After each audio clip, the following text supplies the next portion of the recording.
Hello everybody. This week has been the week of making a few things and then trying to get back into everyday life and the reality out there. Yeah, I haven't been out of the house much since our lockdown started, and the restrictions have been eased quite a bit over the last week. And I'm probably even going to go back to the office and work and not work from home as much, a little bit at a time, within the next couple of weeks. So today represents this. You can't take your own bags to the store, so you have to use the plastic bags. And I went grocery shopping with my husband. He's been doing all the shopping for the last couple of weeks, couple of months, by himself, and he likes shopping and has been doing a phenomenal job. But today I thought the most normal thing I could do would be go to the store. We've been married for 34 years, and for 34 years, except for a handful of times, I've always gone grocery shopping with him. We've done it together. There's only been a couple of times, like I said, childbirth, surgery, major sickness.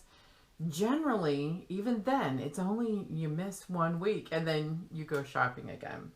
So what have I been working on? Well, I've made several masks for work, and I thought the cat one was cute. Some of my coworkers like cats, and I'm making them with long tie-on straps. This is a simple mask that you can find on Cricut Design Space, and it is a free project. You could download the template if you don't have a Cricut. I like those strings long because some people have bigger heads, or you might put this over an N95 as a cover, because you never know, N95s might become difficult to find again. So I've made some masks. I try to use as high quality fabric as I have in my stash, that I wouldn't make a cat quilt, but I had this given to me and I thought super cute. Some people would like it, but I probably wouldn't make a quilt out of it. What else have I been working on? Well, I've made a couple of simpler Dear Jane blocks, but today's was curved. Now this is a done is better than perfect. I have learned over the years to make this drunkard's path. You got to clip your seams, follow the template closely. I did get one little pleat here you can see, but overall it lined up pretty well on the circles. I can't complain. I'll take it. This went really well. So the next block is the more difficult version of this, where the pie pieces are all cut in half and it makes more of a pinwheel. So I'm looking forward to working on that and getting better at curved pieces on my sewing machine. I did it all by machine, not by hand. And I'll be honest, I'm getting a little bit more confident, and I'm going to have to say another thing is I'm starching all of these blocks, taking the papers off as I go, and the starching is helping them to stay in shape, trimming up as you go. So I'm pretty proud. Curved pieces, never done anything that small. I've discovered a couple of podcasters who have YouTube podcasts, and one is Legacy Knits. And so it's inspired me to get my very simple seed stitch cowl back out. Now I bought this like 1 pound yarn at Aldi last year at Christmas time, and I thought I'd make a couple of cowls. And when I put this on, I'm like, oops, sorry. It's big enough to go around my neck once. But would it be better to have it like an infinity scarf and go around twice? I say yes. So I have enough of this yarn, and I love working with acrylic. I love wearing acrylic because wool, I'm always red anyway, and wool just makes me very, very red. And I like to do something that's relatively simple, kind of as a fidget after work, or putting on that podcast, and they've been inspiring me to keep working on this. So this is by my chair, and in the evening I'm knitting a few rows and hand stitching my hexagon quilt. I'll bring that out after I get the row finished that I'm working on, and maybe talk about that on the next vlog. you can get more information about some of the things that are going on in my life, as well as more about the projects in the process on my weekly audio podcast. And you can find that listed in the video classes, video description, video lists. There we go. In the video lists, and it will be just it'll say audio or podcast, and it's just my audio version. Now this behind me is what I've been working on the most this week. This is a t-shirt quilt. I'm not going to show you the whole thing because it just won't fit on screen. But this is the oldest t-shirt in the entire quilt. And you can see it's an improv style. And I did a video about how I do an improv t-shirt quilt. And I'll just show you this section here. And that is the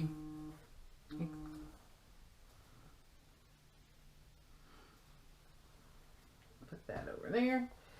So this is the t-shirt quilt class, and down toward the bottom of the quilt is where I did those inserted sections, and you can see them right here, little strips.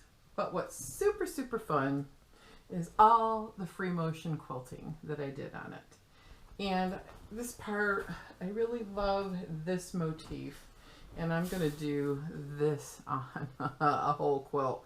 But I do my signature swirls. I do them a lot. It's my go-to all over pattern.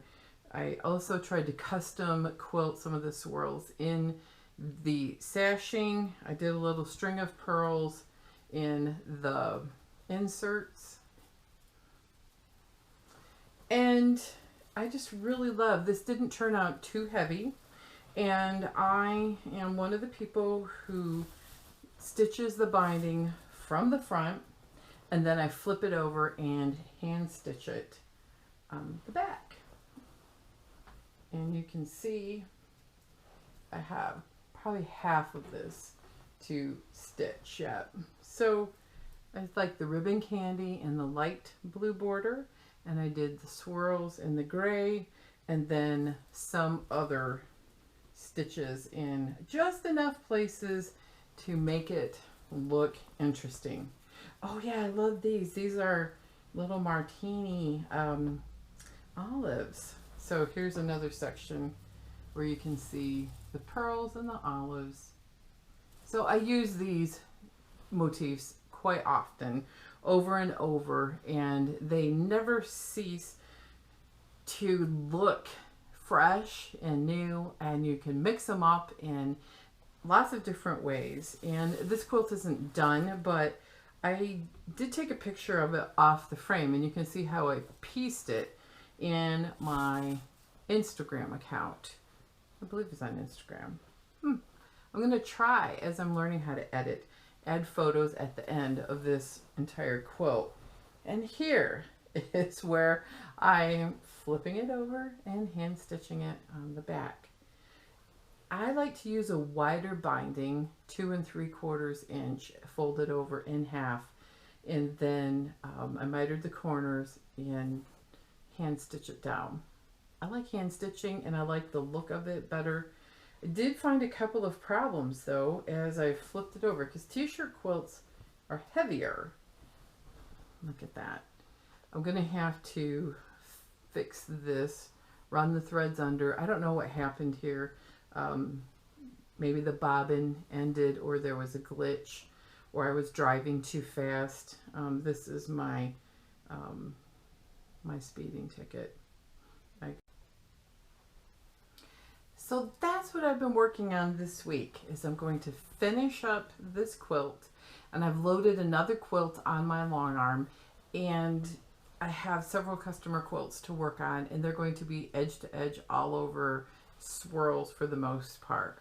I love that pattern a lot. It's very versatile, it looks good, and it's way more interesting than a stipple. So I just want to end on saying, if you want to learn how to free motion quilt, start with one one motif, one stitch, and do it really, really well.